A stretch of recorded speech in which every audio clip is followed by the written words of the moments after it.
Setting it up. All right. We might be live. Let's see. I'm not sure if anyone is seeing this live. This is our first live, and I think we are live. Yep, I think we are. I see us. Okay, we are live. We are 5 minutes early. So if you are not here yet, if you're listening to the replay, you'll see this funny part where we are live a little bit early. So do you want to share the stream to your LinkedIn page? Yep, on it. There are a few people there now, I think. So if you're here, uh, just give us a shout out. I see there's a few people here, and we're going to check your comments if I can. If we can. This is our literal first time doing a LinkedIn Live. So those of you that have never done one that are watching, have fun. And those of you that are experts, please chuckle along with us as we figure all of this out. And So, if you see me looking to the side, I am trying to look at comments at the same time. all right. I see a few Hi, people that Carolyn. All right, great. cool. Awesome. Okay. And if you're watching and you know anyone else that should be joining us, feel free to share this stream to your LinkedIn page so that we can reach everyone and they can join the conversation. We are just going to tell me when you are ready, Kim, and then we can just kick off a couple minutes early. Yeah, I'm ready. All right. We can wait a couple minutes for people to come in. Carolyn, did you have any questions for today that you want to pop in the chat?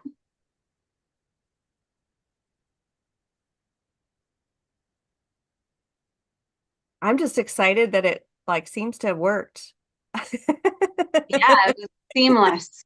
We put all the good vibes out in the universe. That's crazy. Except it's not on my YouTube page. I don't know. Maybe YouTube wants to wait until it's 12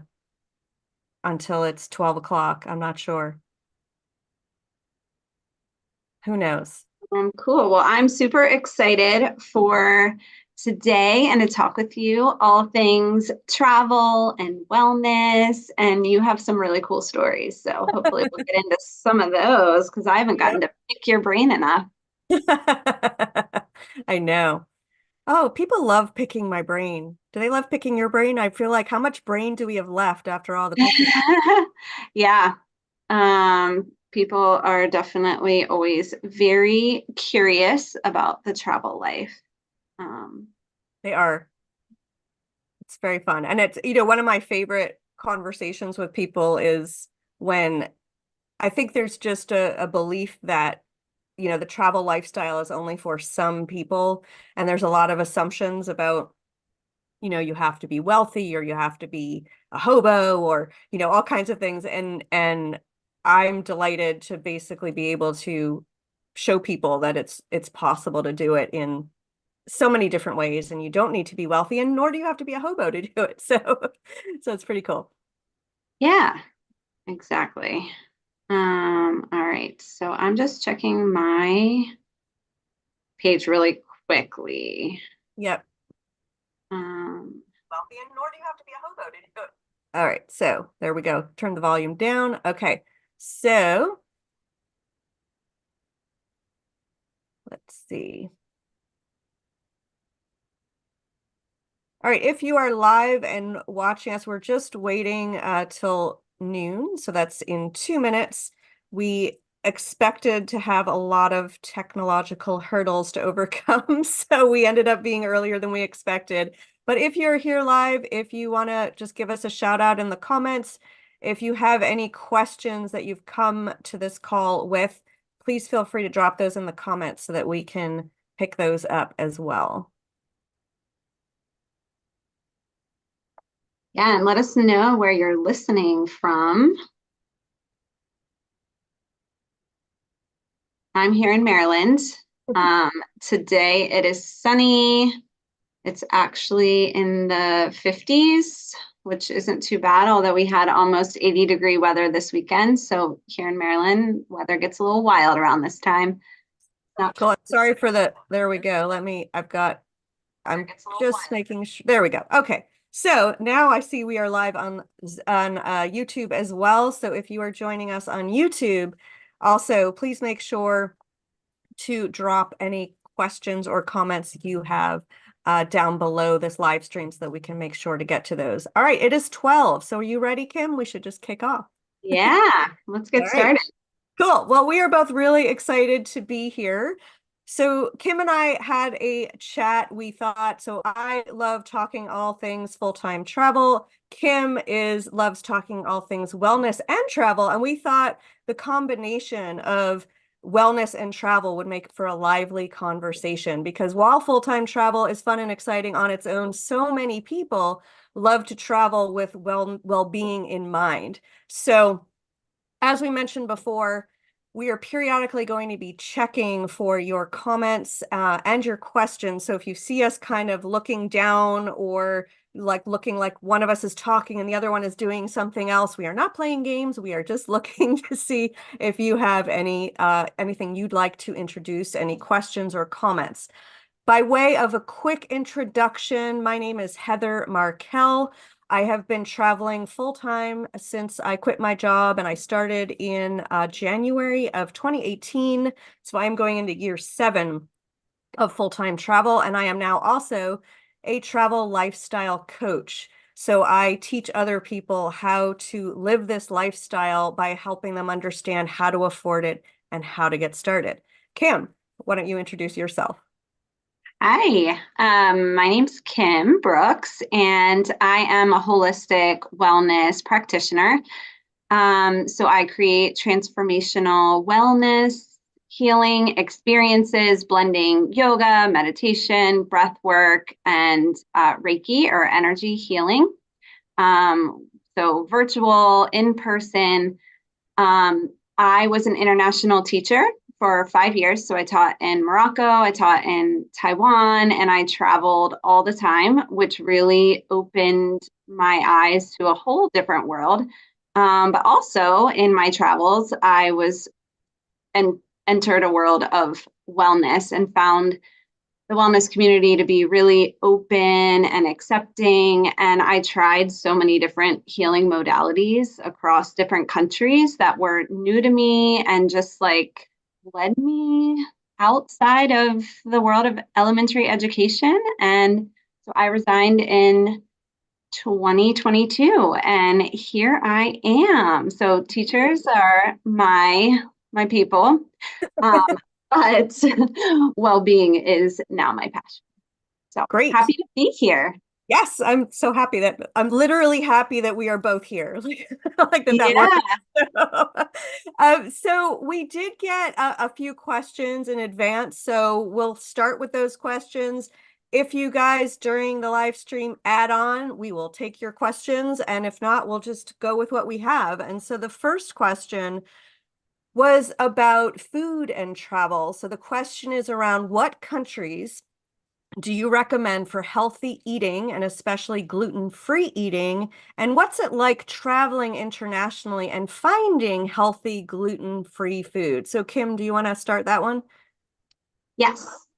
So I have a lot of food intolerances and sensitivities. So that's really important to me when I am traveling because it gets a little stressful when you're trying to find a restaurant, navigating different languages, maybe traveling with people or traveling solo. So thankfully, there is someone that came out with an app. It's called Find Me Gluten Free. And you can also follow them on Instagram. They have really helpful posts. When we got this question, I actually went on their Instagram and saw that they had a fairly recent post that was the top 20 gluten-free, gluten-friendly cities.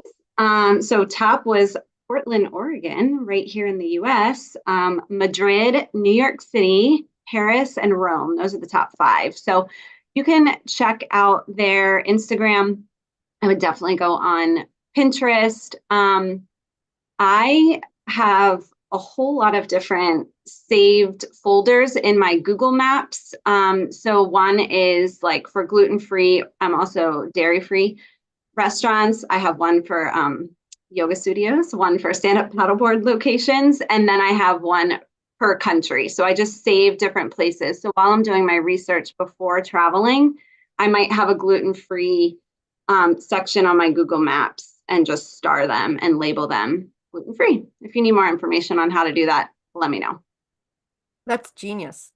Yeah, and then so when I lived in Taiwan, I actually had cards that were printed for me that explained that I couldn't have dairy because I didn't really know how to translate that. And then sometimes not everyone quite understands what vegetarian is. So if something is made with a beef broth or meat broth or of some sort, sometimes they don't always think about that. So if you can get someone to create a translation card for you, there's also some I think you can buy. Be very specific with what it says. And even having an audio message by someone speaking it could be helpful, but keep Wi-Fi in mind. So if you need to be connected to Wi-Fi to hear that audio, you might want a backup plan with a piece of paper. That's great. It's funny you said that because I'm not gluten free, but I have some not so great experiences with dairy cream, like full fat, heavy cream that you use to make whipped cream. And I explain it like that because in America, as soon as I say, oh, I can't do cream, everyone understands like, yep, like this soup has cream in it, you can't have it. When I travel, people don't understand what I'm saying. They're like, milk. I'm like, no, cream. Like it becomes a whole, and like luckily I speak fluent French, but I go to France and I'm like, the kind of cream that you use to make chantilly, the whipped cream. And it's this whole thing and they don't get it. And I've also found traveling, I definitely notice that in America, they put something in our food that's not being put in food in other countries. Point blank. I mean, if I eat bread and pasta in other countries, I don't have that awful, like overly bloated, full feeling. And weirdly, I have been having cream in France and I'm fine. So, I lived with a French host family when I was 16, and I visit my siblings all the time. And one of my host siblings has decided that I must be allergic to like the chemical products that go into the cream in America versus like, because she's like, you're eating cream. Like, this is the cream you can't eat. And I'm like, okay, like I don't get it. But Yeah, well, I've had that experience as well with foods just not impacting me as much when I'm traveling, because sometimes I won't realize that there's dairy in something and then I kind of figure it out later. But it's not the same reaction that I get. The other thing is some of the countries on the menu, they'll list at the bottom like numbers 1 through 20 of any potential allergen. And then you can look next to the food item and it'll say like number 1, 5, 7, 20, 30, whatever. So that's pretty helpful at a lot of restaurants that I've been to in recent years. oh, that's great. I've certainly noticed, I've been a traveler for a long time, a lot of years. And I remember years and years ago when I had my first friends who were picky about food, it was really hard for them to find places that catered to their needs. And what I've noticed around the world is finding a vegetarian option is pretty easy anywhere in the world. Maybe I shouldn't say anywhere because I haven't been everywhere, but most places I've traveled, I have found vegetarian options easy. What's not easy, I think vegan is the new vegetarian, right? So vegetarian, yes, but getting a vegan option is a little more challenging outside of America. So there's certain food needs. I think gluten-free is also pretty widely understood. But the vegan is maybe less understood at the moment, and finding places that cater to that a little more challenging. Yeah, so I highly recommend getting a translation, preferably by a local, not Google Translate. Although you can use Google Translate, the app, to translate your menu so you can actually read their description. And if I'm traveling for a longer period of time, I try to have a mix of Airbnbs or somewhere where there's a kitchen so that I can go to the grocery store, get what I need, and make some of my meals at home or pack snacks. Yeah.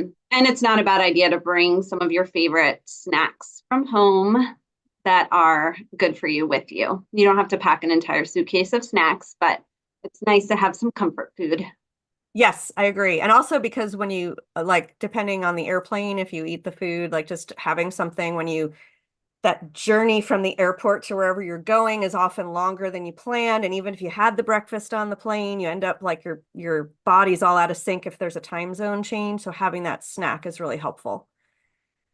Yeah. So cool. Any other tips that you have on the food? I don't think so. Just definitely do your research, get that translation written down. Great.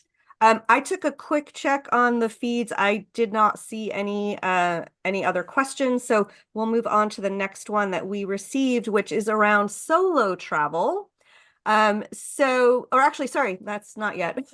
Sorry, our second question is actually around the purpose of travel. Should you have a purpose for travel, or can you just travel for the travel itself?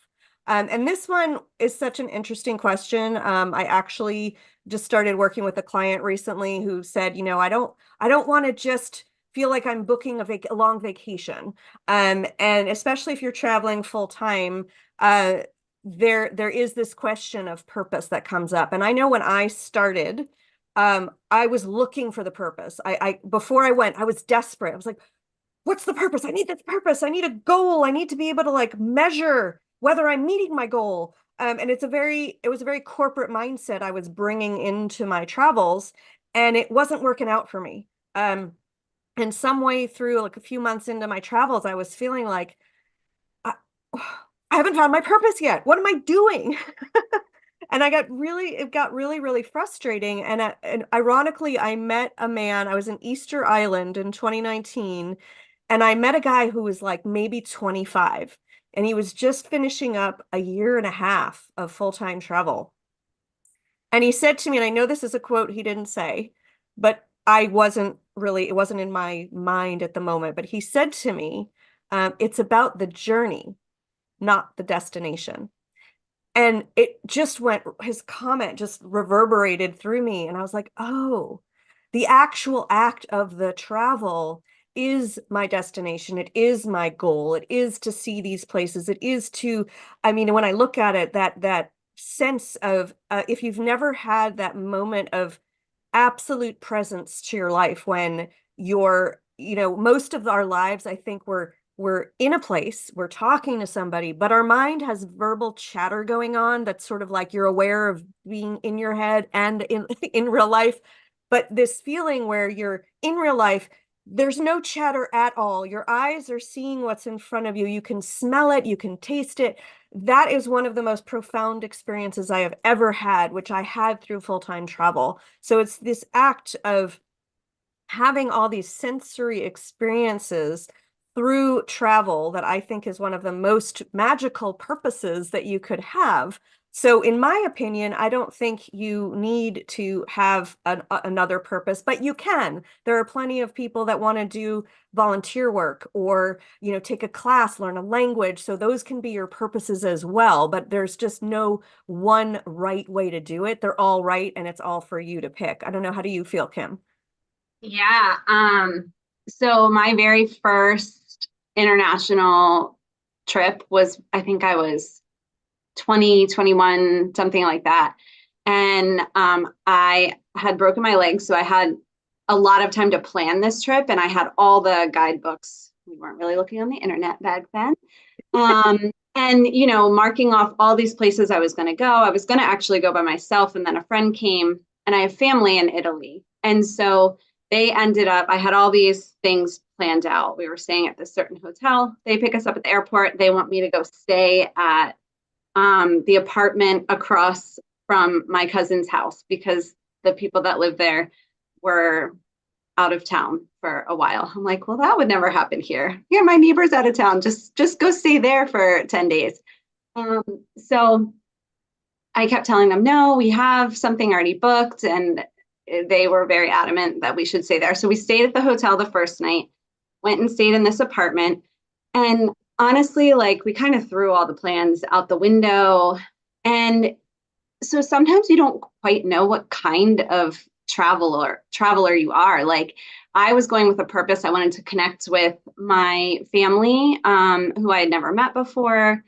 And I wanted to see all the things, which I did, but it was not on a schedule. And then fast forward, I moved to Morocco. And again, I have this list of all the places I'm going to travel while I live there.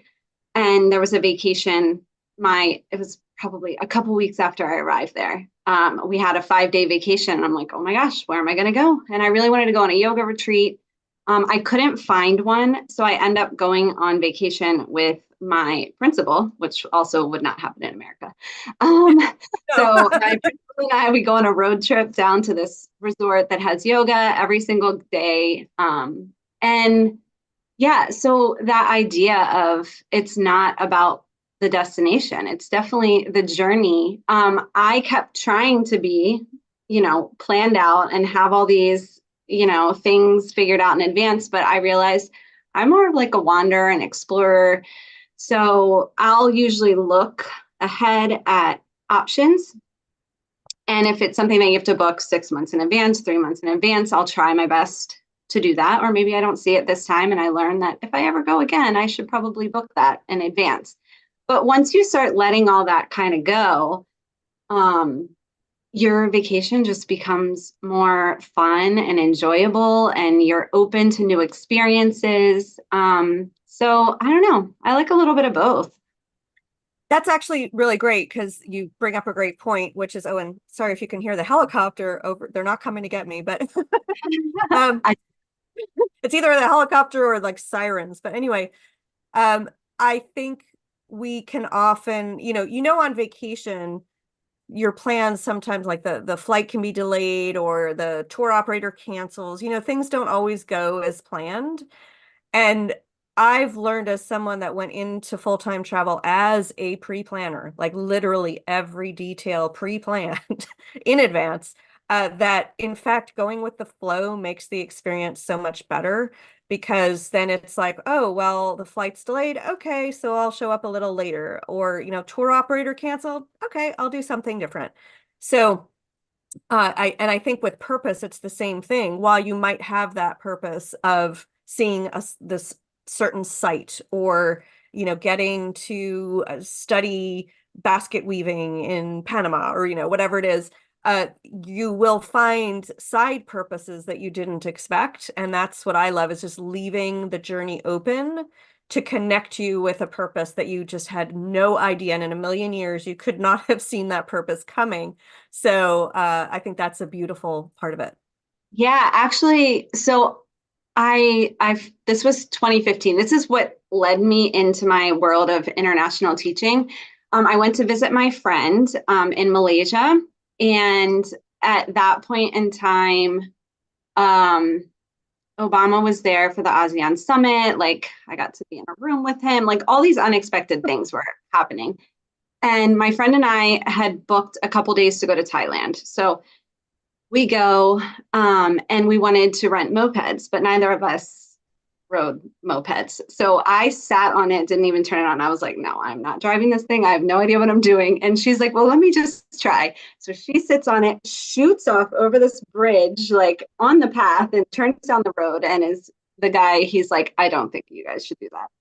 And he's like, maybe you should rent a bicycle. And we're like, no, we want to go around the entire island. And he is like, no, you have to ride a bike. You can't. And he's like, the only thing you'll see is the hospital if you two go out there. So then she says, well, why don't you take us around? And so he says, okay. So the three of us get on a moped. Literally, we would have never seen the things we saw. We saw school, and we stopped just to kind of like watch. And he's like, let's go in. And I'm like, we can't just go in this school? He's like, why not? So we go in, the kids are all wanting to practice their English with us. I'm just like, what is happening right now? And then we meet these ladies who he's friends with. They were making these little treats that they were going to send over to Phuket. And so we chatted with them for a little bit. Like we went to one of his favorite lunch spots. So had we had this very tight schedule, we would have never had that amazing experience. And it's one of the most memorable moments I've had. Yeah, I think meeting local people who we are always, like you said earlier, you looked at a guidebook, we look at the internet, so those are going to tell us the spots everyone goes to, but they're not going to be even like the off the beaten track and all that. Those places don't always have the off the beaten track. And I think a lot of beauty is found in what might be a mundane place to a local, to us is like, wow, like this little spot that we got to because we made a picnic and then we just walked, 50 feet to our left and whoa. Those kind of experiences are profound. And like you said, it's part of the unexpected part of the travel rather than the planned part of travel. Yeah. So I always like to leave in a little time and space to just wander around, see what happens, sit in a coffee shop, read a book, or, you know, in between all my plans. I do still plan some things. Yeah, well, of course, yeah. You have to plan the flight anyway, or the initial trip over for sure. But all right, so just checking if there are any questions that have come in. I don't think so. Which is Any new fine. ones, feel free to drop in the chat if you are here live with us. Welcome, everyone who's here. Yep, I see Leslie joined us. So hello, great to have you here. So if you have any questions or comments on what we're saying, or you want to be part of the conversation, just drop your thoughts into the comments as well. We'd love to hear. But I will move on to our third question. And this is a big one I get. I'm sure you do too, but it's around solo travel. There's a lot of, especially women wondering, can you travel solo? Is it safe to travel solo? What are your thoughts on that? Um, I think you should definitely do it. I enjoy traveling solo. Um, Again, it's one of those experiences that I think everyone should have. But going into it, you might have to plan a little bit more for solo travel, just like really making sure your surroundings are safe, reading reviews, things like that. Um, but in one way, it's like you can make all the decisions yourself. You get to do whatever you want. But in another breath, you do have to make all the decisions Yeah, yourself, exactly. which is a lot of planning. So there's not that back and forth, like, what do you think we should do today? But I've had some great experiences. I've done shared accommodations where I stay with people who are local, which has always been fun. And I read reviews on from other people too. Like if it sounds like the hosts are people who are like, oh, like they were so great, they gave me all these tips. Those are the places I like to stay because again, you find those little secret places that the locals go to rather than what you're going to get from the hotel recommendation. Yeah. Yeah, and I've been solo traveling most of my 6+ years. I've met along my travels a few people that we just got along and we traveled for weeks at a time or a month at a time together. But overall, I've done it solo. And I do think as a full-time traveler, it's funny. So I have a Facebook group for full-time travelers, and repeatedly there are people that are like in their first year of full-time travel, and they all seem to have the same experience I did. I equate it to sort of the hero's journey where you finally have the courage to leave one lifestyle behind and you're beginning the new one. And man, do you get tested. So kind of like, I mean, for me, the way I was tested was, I met myself along the path a lot of times that first year. And by myself, I mean the parts of myself that I really wasn't a fan of. And the parts, the life situations, I thought I dealt with that. And here it is again, another person who blank. And I think in real life, it's easy to distract ourselves. Be like, oh, I don't want to deal with this. I'll just focus on my work. I'll go out for a drink later, I'll sleep in. But when you're traveling full time solo, you understand that you have created whatever this dynamic is. And after you're done with your pity party, then you realize, oh, if I created it, I can recreate it. And then you get started with that. So it's a very like depleting and then powerful experience into really landing you and grounding you in who you are and the power you have to really drive and create the life that you want.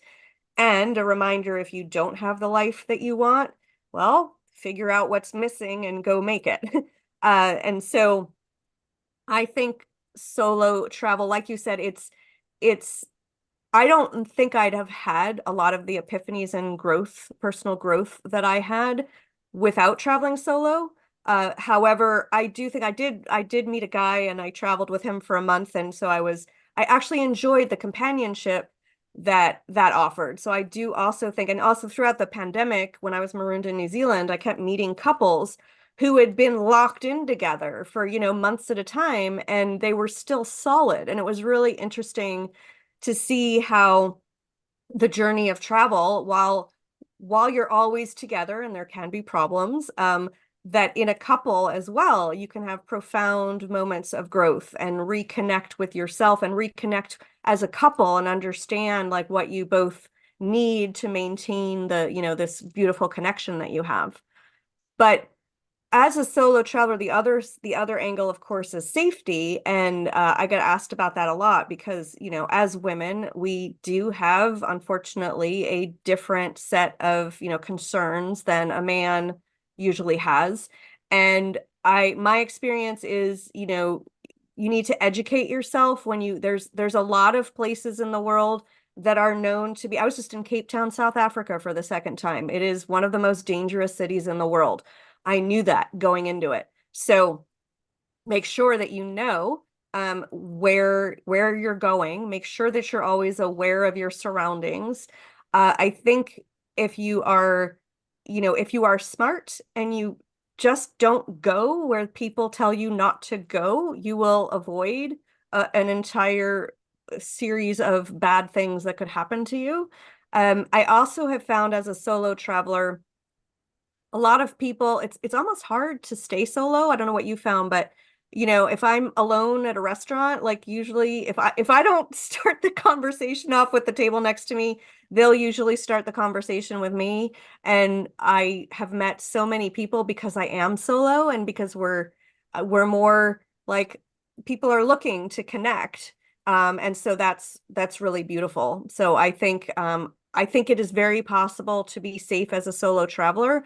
And I think you need to be aware of safety protocols and follow them. What's your experience with Yeah. safety?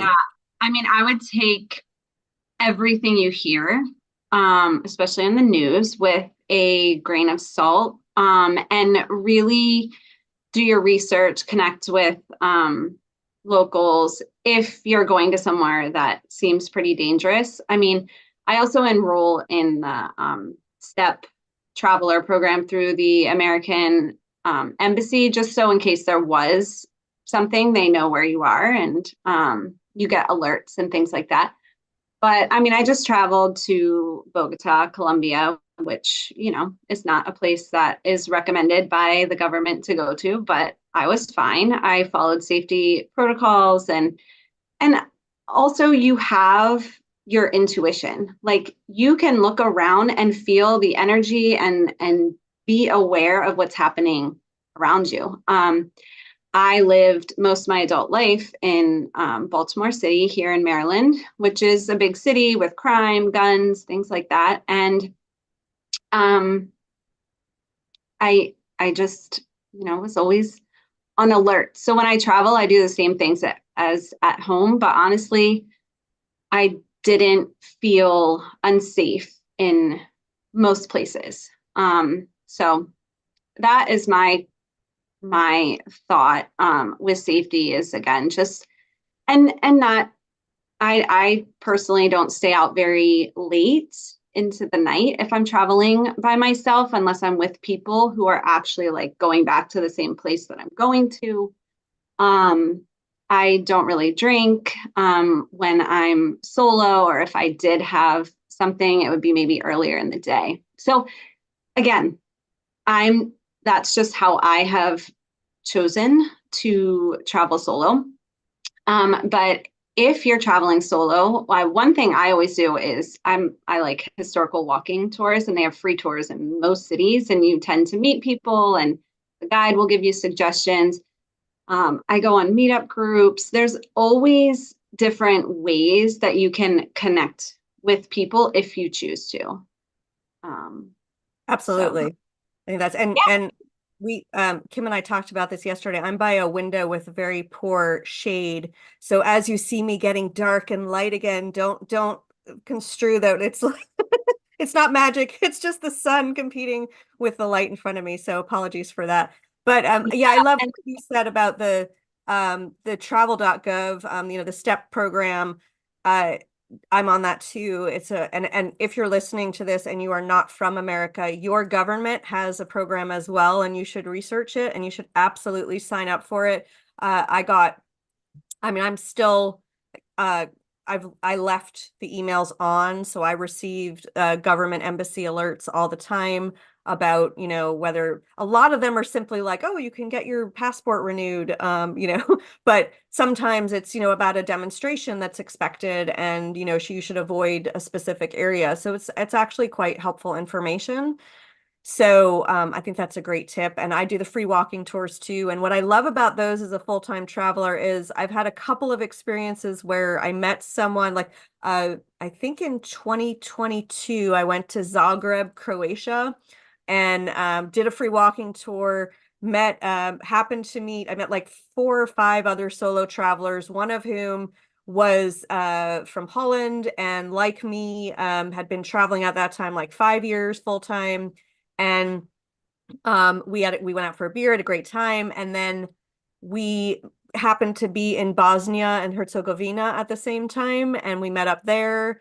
And then when I was in actually when I was in Penang, Malaysia, last year, I just missed him. Like, he had texted me, and I missed his message for some reason. But I love that you can connect with people. In fact, like, I've met in Thailand, I did a tour and met up with the same woman in Santiago, Chile. I met another woman in Malaysia. She was in New York recently. We met up in New York. So there's a lovely tribe that you can build as you travel solo around the world. And also, what's nice about that is if you go back to some places you've been before, to reconnect with those friends that you made is also really lovely. yeah, definitely. The only other thing I'd say about solo travel is with all the decisions that you're making and not necessarily having someone to bounce ideas off of or process your day, I would really build in some extra time for um, reading, journaling, meditation, yoga, moving your body, like really taking care of yourself during that time. My very first solo travel, I probably should have planned a little more for that one.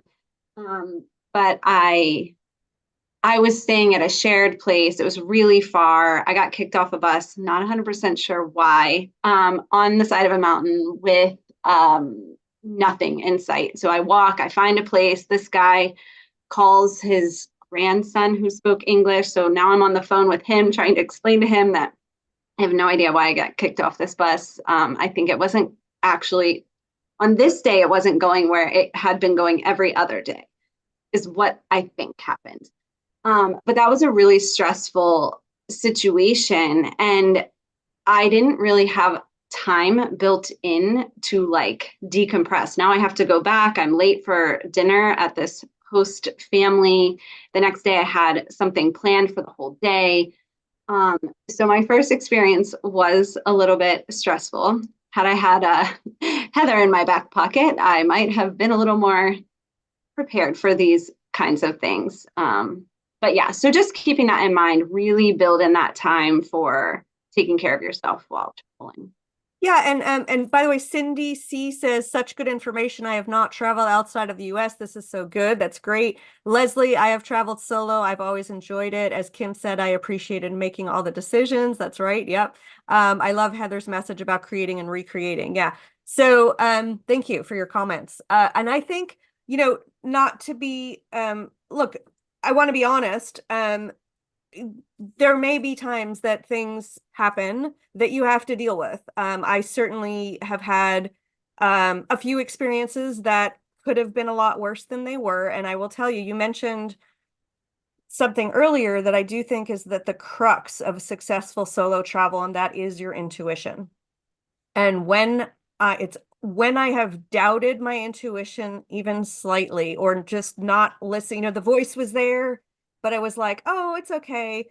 Those are the only times that I had a little bit of a problem. And I think a couple years ago, I was walking in a city in Albania, and it was like a port town, and there was some water, and I looked at Google Maps, and there was what sounded like a lovely meditation point. So I was like, oh, you talk about meditation. I'm like, oh, well, why don't I go there and I'll just enjoy myself. Well, I'm walking, and I suddenly notice like there's no shops. Walking a little more, and there's no people. And then I see there's like one man, there's like two men ahead of me and nothing else. And that's when I say, up, I'm gonna turn back. And I could have turned back right away when I thought, oh, wait, this is whatever I imagined in my head to get there. This is making, I clearly knew that very early on, but I kept going. I turned back, and when I turned back, there was a large, heavy-set man on a bike, and he biked right over to me. And I was surprised because he stopped and he leaned over and he kissed me on each cheek, and I was kind of like, who is this strange man? Why is he kissing me? And when you're in a foreign culture, you don't know what all of the cultural norms are. This is where you start getting like, and I'm noticing I'm getting really uncomfortable. And, I'm not sure if he's being friendly or something else. He doesn't speak English, and he's like, blah, blah, blah, blah, blah, in Albanian. And I'm like, don't understand. And I'm trying to kind of leave. And he then says, sex. And he grabs my wrist, and I go to pull it away, and I couldn't get it away. And then he's kind of being insistent. So at that point, I screamed no at the top of my lungs and wrenched my arm away from him and just walked away. And I did it in a confident way. I didn't look back. I just kept going because I wasn't too far from a commercial area. So I just kept going, and he did kind of cycle and go near me and then cycle away. And I was shooken up, I'll tell you that.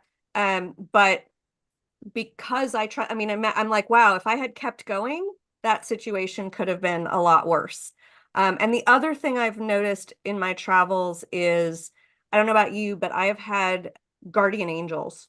That's what I call them. Like, they're always in sets of two, and they've always either rescued me, or like in this context I just mentioned, I was really kind of like, oh, that was really weird. And maybe 30 minutes or an hour later, I was walking down a more central part of the town, and these two little girls, one was like maybe 4 or 5, and the other one was maybe 8 or 9.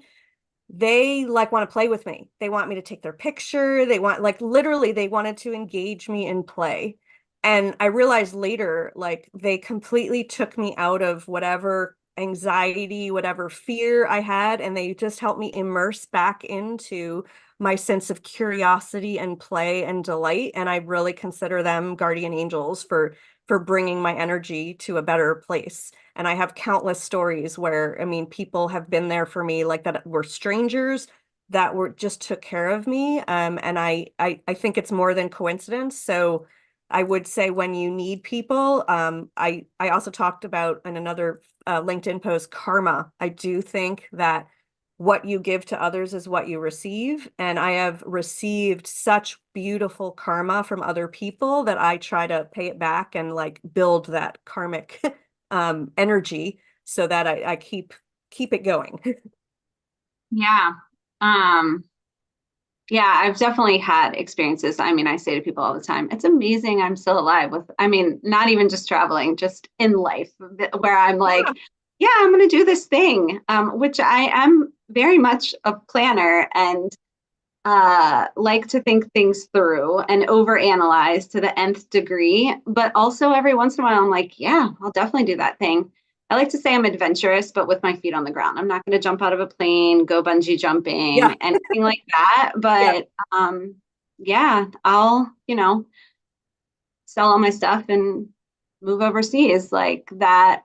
I just, yeah, you just have to always be aware and be cautious. So no matter where you are, whether you're near your home or traveling abroad, just really paying attention to that um, inner knowing that you have. Absolutely. But I think, it's solo travel is one of the most rewarding experiences I have ever had. And I also point out to others, what is safety anyway? Because we all believe that we're safe in whatever home is, but that's only because we live there. And without thinking about it, we know what areas not to go to. We know what time to be home. We know a set of things that make us believe that we're safe. So, that's, I mean, if you just recreate a sense of home somewhere else in the world, and you know that for me, it takes like a week or two living somewhere else to get learn the ropes, like you said earlier, not going out at night, not drinking by myself. And then at some point, something happens where I just feel more comfortable, and then I am safer because I can walk like someone that is not a tourist. And I just feel it feels better. So yeah. Yeah. And another thing that I just thought of, which I hadn't always thought of, is your if you're traveling solo and maybe it's your first time or you're feeling a little nervous, is your accommodations and flight times. So if you know you're getting in at 1 a.m. and you don't know the city or how to get there, it might be better to stay somewhere near the airport for the first night and then move on to somewhere else. Because sometimes you can't control what time the flights all get in. So these are just little things if you're a first time solo traveler, to be extra cautious. And there's so many people and resources out there to help you with this first time experience. Yeah. Actually, that's funny you say that. I did that. When I went to Cape Town, I actually flew in from Mauritius, and the flight got in at like 9 or 10 o'clock at night. And I'm like, I'm not taking any public transport at that hour of night in Cape Town. And I slept like right near the airport. And it was not by any means a nice or luxurious experience, but I didn't care. I'm like, I'd rather be safe. So yeah, really Yeah. good too. I mean, all you're doing is sleeping that first night. So, Yeah. yeah, those are just the things that come to the top of my mind. And kind of going back to the purpose and intention, just really thinking about like what experience do you want to have, whether it's solo or with a group, like how do you want to feel after the experience? Are you trying to check off a bunch of boxes? Is this like a bucket list item and I need to go see all the top sites? Or are you just being open and wanting to experience a new culture? Are you going for the history? Are you going for the adventure? Are you going because it's a great place to go for healing and wellness? Like what is your ultimate goal for yourself with your travel experience? That's beautiful. I don't see, I'm just checking quickly for questions. Do we have any other questions or comments? Oh, George says, come to Australia. It's 3:36 a.m. here. George, thank you for being here at 3:36 a.m. Australia is one of there were so many places when I lived in Taiwan. It was COVID. So I got to make a few trips before everything shut down, and Australia was on my list. So, George, I really want to get there, and I will for sure reach out to you when that happens. Oh, and see, I was really lucky because I was marooned in New Zealand, which is across the ditch from Oz, and they opened literally the only country in the world that could go into Oz was New Zealand when I went. So I got in 2021 and hung out with a friend there for a while. So yeah, it is a great place and very far. Yeah, So well, it's on my list. yes, it should be. And you'll need a lot of time there because it's bigger. It's like bigger than America. It's giant, but all right. So moving on to question number 4. Let's talk about well-being, right? So I think well-being can mean different things. And there's a question around what do you do to manage your well-being while traveling long term or just traveling? I know for myself, I'm always when I'm not traveling, I feel like I'm like sitting at a desk a lot, which is it's actually less healthy than when I travel.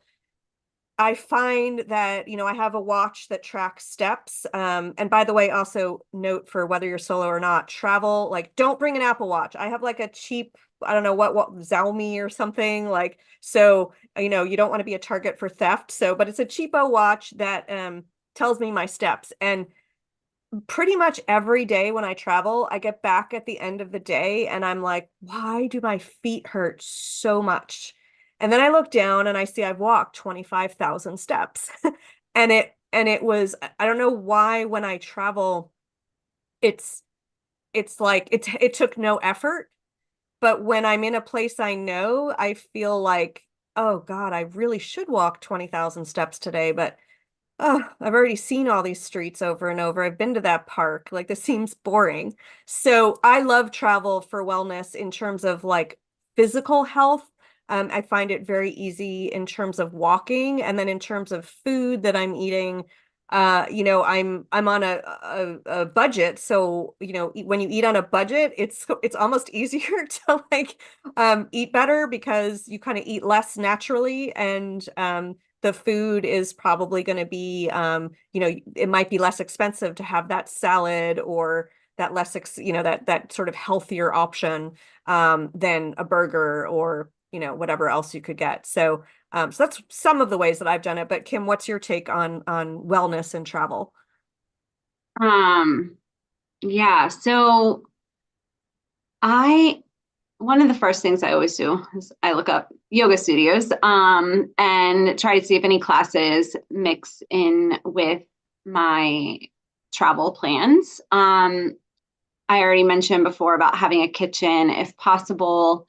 I like to have fresh fruits and vegetables, things that I can easily pack with me to take for the day. I always bring a reusable water bottle so that I can fill it up at the airport, especially for the plane ride, because they never give you enough water and you can never find them when you need water. So I always make sure to bring like a lightweight. I wouldn't bring your big, heavy water bottle. And again, like building in that downtime. So you're not every single day is packed. Now, sometimes you might have to be, if you're doing some sort of tour or something, you might have to be out the door at 6 a.m. one day, but then maybe the next day make that your like chill day. And I'm trying to think of what else. Again, that go with the flow. Like things are going to happen. You're in a different location. Maybe language is a barrier. So just knowing everything is not going to be exactly as you thought or as you know things to be at home. Like moving to Morocco, I mean, there's no set time for stores or businesses to be open.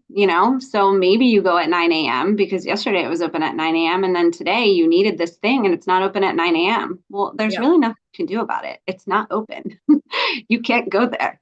So I've seen people get really upset. Well, how could they close the store? How do they have any business? And all these things. And you can work yourself up, but you're just taking away from yourself and your experience. So just knowing that these things are going to happen.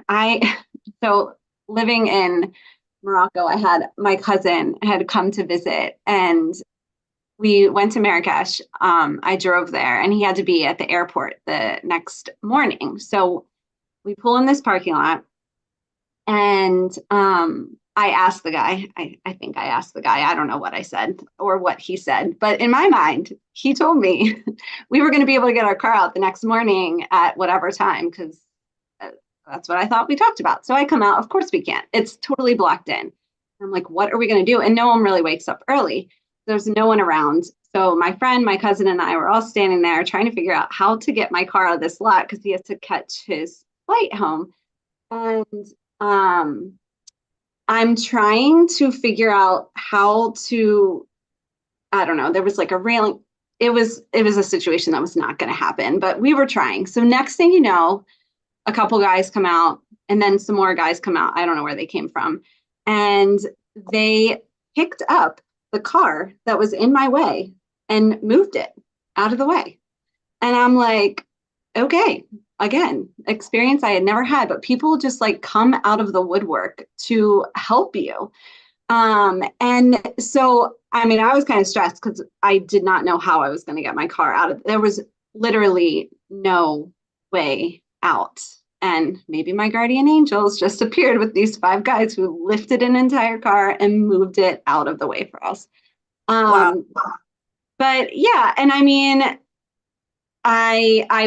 we weren't like at the very last minute of getting him to the airport. So we had built in time for that, thankfully. But yeah, things like that are going to happen. Yeah. Yeah, definitely. By the way, Ellen Thomas says hello from the San Francisco Bay Area, loving all your tips and experiences. Thanks, Heather and Kim. Yeah, So you're glad welcome. you're here. So yeah, I think I like I said before, the guardian angel and the helpers, that's you said something earlier about take what you read in the news with a grain of salt, and that's so true. And really, I've certainly learned that the people of any country, including here, are different than the government of the country. And our governments are always doing things, and there's political agendas and motivations. And when you meet the people, I mean, I think around the world most people don't really like their governments, so which I take some comfort in. And there's humanity and compassion in people.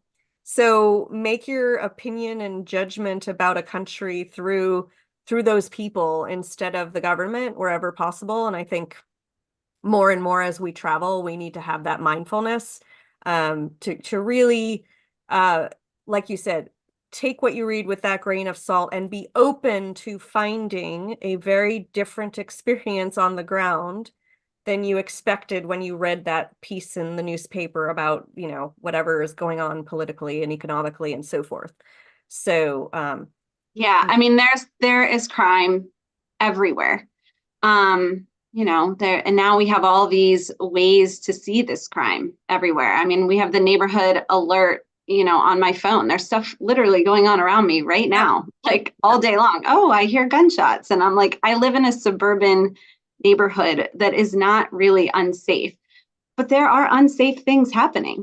right. Um, and so again, just like being really aware of that. And so I think there's always a fear of the unknown. When I first moved to Morocco, I had never lived out of the country. I had never been to Morocco. I did not know anything. And then I have all these people here, like putting this fear in my head. And I remember I asked the principal before I took the job, could I speak to some of the teachers? And so I told them some of the things that I had heard, and they're like, oh my gosh, don't talk to any of those people anymore. And so they really like made me feel confident about my decision. And I had an amazing time. And yes, there is crime there. And yes, there were people that got robbed here and there, but they don't have a gun culture. Um, and I really didn't feel unsafe. People love to highlight their town and their country, and they're so excited to have visitors and make you feel at home. But Yep, people also have bad days here and there, or are tired of all the tourists, and maybe you catch them on a bad day. So just again, that open-mindedness that you were talking about, and just realizing we're all human, and yep. like you're going to have human experiences while traveling. Definitely. So on that note, I don't see other questions. So let's go to our final question for our live stream today, which is around why we travel and any transformation or a special experience that we've each experienced. So Kim, do you have something that comes to mind with some way that wellness has transformed you or travel and how that's impacted you? That's a really big It is. question. Is it? Yeah, I mean, just honestly, since I was young and in high school, I had some friends that liked to travel. So that was our thing, is we would plan a trip for the end of the school year or for a break, and then we would work, save money all year. So we would just like work, work, work, and then go somewhere, whether it was in the US, go on a road trip, or like I said, I went to Italy and different places. So travel has always been something I've loved. I had always thought about living internationally, but I thought it was a thing that other people did. It was just like a dream, not anything I really thought was going to happen. And then I don't know, just started taking one little teeny step at a time. I remember talking to someone, and they were like, you don't have to say yes to anything. You could just explore your options. And so I did. And then next thing you know, I'm getting interviews. And next thing you know, I'm having to decide which country I'm going to move to. And so that experience in itself was transformational. But when I arrived, the community of people while traveling or while living overseas is like your family and friends are all back home. So you have this different connection. You actually get to learn what it is that you like. You're introducing yourself to all these new people that aren't from your town or even necessarily your country, and your mind opens. Like one of my favorite things is when we would celebrate holidays together. I worked at American schools, so we would celebrate American holidays, but also Moroccan holidays, Muslim holidays. And then I worked with people from different countries, so all these people are having different celebrations, and just like sharing your family tradition. Whereas here, I celebrate Christmas, but I'm not sitting around talking to my friends about my family traditions and what I did as a kid, because it's just not a thing that I ever really talked about with people here. So I don't know, I started having different kinds of conversations and also trying new things. At that point, everything was new and I was open. So I hopped on trips with other people. I had the list, like I said, of all the places I wanted to visit when I lived there. And then someone would tell me about a city I'd never heard of. And I was like, oh, well, that sounds fun. I'm going to actually do that instead. So I just recently did 2 months of travel, hitting all those places that I never actually got to go to. Not all of them, but many. And yeah, so just in general, the relationships that you build along the way, which you hit on earlier, you just learn about people and how they live and all the different ways of being. And for me, I mean, I left my teacher life. I'm still teaching in a different way, and went down that wellness route because I realized like it really helped me along the way. And I one thing that I say all the time is like smiles and yoga are universal. I could go to a yoga class in French. I went to yoga classes in Chinese and different languages. I had no idea what they were saying, but I can look around and I know exactly what posture we're doing. People are really nice. I know when you walk in a yoga studio, you take your shoes off. That's pretty universal. I know I can look around and find a mat. I know how to set it up. I know, I know the routine of what a yoga class is like. And for the most part, it's the same everywhere. So it was like a sense of comfort in that while traveling. I love that. And so you have yoga as your source of comfort. I have cows. And so I started, my travel life. I mean, I traveled with my parents as a kid, but then I was sent, if you listen to my TEDx talk, I talk about this experience a little bit, but I was sent sort of kicking and screaming to go live with this host family in Normandy, France at the age of 16. And I was terrified. Though I was with a group of Americans, each of us had to live individually in a different household. And at that time, I was an only child from New York City. We got placed in these families in the middle. I mean, for me, it was nowhere. There's like nothing there except my host family's house. And I go from suddenly from being an only child to having 8 siblings. And I was terrified. I spoke some French, but not as fluently as I do now. I couldn't understand what was going on around me. And like fully, I thought I was going to be sleeping with a guy, like sharing a room with the guy. It was just like, really scary. And they have this herd of cows, and I end up like going out to look at the cows, and one of them named Amazonie ends up like following me around and licking me like a puppy. Like she's really my dad has asthma, so like I was never allowed to have a pet. So Amazonie was my first pet. And she like just made me feel like heard and seen and acknowledged and cared for, and helped me have this transformational summer where I ended up getting I had my first alcoholic beverage, and I ended up I lost all my inhibitions about speaking French and making mistakes, and found out, by the way, when you speak another language and make mistakes, it makes people laugh. So it's like, it's like, and laughter is universal and great. So I really got connected to this family, and fluent in French, and learned how they lived, and embedded in the lifestyle and the culture, and that experience in itself transformed me. And unfortunately, instead of following my dreams into like a life of somehow traveling, I went into corporate. But when I started and had the courage to travel full time, I believe it's this experience at the base that helped me. I mean, if you can imagine, like while I was really lucky to be marooned in New Zealand during the pandemic, that was a country where I knew no one. I had no friends. I had no family. I didn't have family friends. I was just on my own.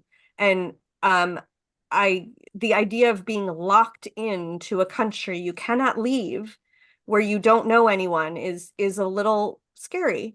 But because I had this base of this living with this host family that I didn't know, and going through all these unknowns and knowing I was okay, I do believe that helped me immensely to create a whole new life for myself in New Zealand, where I was able to make new friends. I just went full force into, when it opened up a bit, volunteering, taking classes, meeting people. I was really lucky to find a living situation, maybe destined, not luck, but, to find a living situation where I had fellow Americans next door to me, and we had a lot in common, and we were marooned together. And so I think the really living in a culture and getting to know the culture profoundly is a transformative experience, and it means that wherever you go in the world, you take the world with you. Like, because I just feel like I have pieces of so many different cultures with me that I take with me, and I gather new pieces of culture. So that's for me how travel is transformative. So, Yeah. all right. Well, we are we're over an hour, so we should probably we should probably just complete with Kim, maybe just can you leave us with just a little bit more about what you do and how people can reach you after this call? Yeah, definitely. If there's any questions, like if you're watching the replay or you think about this later and you want to know anything about wellness, travel, Morocco, Taiwan, international teaching, whatever it is, feel free to reach out to me. If there's any fear around traveling, please reach out to one of us. It is a life-changing experience no matter where you go. If you want to try out solo travel, do it somewhere you feel safe. Travel like an hour away from your house and rent your own little place and explore a cute little town that you don't know about. And just start small. It doesn't have to be this 2 month long transformational experience. But yeah, I will drop my information into this chat, but you can find me on LinkedIn, Kim Brooks, or on my website, Kim Brooks Wellness, Kim Brooks Yoga dash wellness.com. Sorry, it's a mouthful. But yeah, I would love to connect in any way. If you want to book a call with me, there's options. You can find it on my LinkedIn, on my website. And I love talking travel, wellness, and teaching. So, Great. and how And about you? if you would like to reach out to me, I especially love talking about the travel lifestyle. And if you are curious about how you can transition to it, how do you afford it, how do you get started, questions like that, I offer a complimentary travel lifestyle strategy call. I will drop the link in the comments. You can set it up. It's travellifestylestrategy.com. But again, I'll drop that in the comments. You're welcome to set one up. As I mentioned, it's complimentary. And other than that, as Kim said, feel free to reach out to me, even on LinkedIn, send me a direct message. Would love to chat travel. And thank you so much for being here today. We appreciate your support and your questions. We'll just do a last look and see if there are any final comments on the live stream. I don't think so. So cool. So thank you for being here. And again, if you catch the replay, also feel free to tag us in a question. We are happy to answer those too right here in the comments. So thank you again. Have a wonderful rest of the day. Thank you. It's been so fun. Bye.